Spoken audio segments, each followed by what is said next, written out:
ముందుగా మహిళలందరికీ అంతర్జాతీయ మహిళా దినోత్సవ శుభాకాంక్షలు.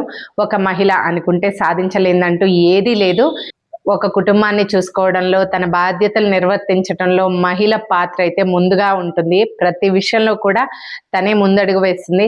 తనకి ఎన్నో ఒడిదుడుకులున్నా, కష్టాలున్నా ముఖం మీద చిరునవ్వు మాత్రం చెదరనివ్వదు. తన జీవితంలో ఎన్నో సమస్యలు ఎదుర్కొంటూ, దాటుకుంటూ ముందుకు వెళ్తుంటుంది. కానీ ఎప్పుడూ అలిసిపోయాను, ఓడిపోయాననైతే అస్సలు యాక్సెప్ట్ చేయదు ఏ మహిళ కూడా. ప్రతి మగవాడి విజయం వెనుక ఒక ఆడదే ఉందని అంటారు కదా.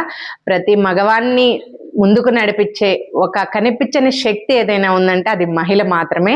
తను వెనక నుంచి అన్ని చూసుకోగలుగుతుంది కాబట్టి ప్రతి మగాడు ముందుకు వెళ్ళి తన పని చేసుకుంటాడు. అలాగే తను ఎప్పుడూ తక్కువగా చూసుకోకూడదు. మహిళ అంటేనే ఒక శక్తి అండి.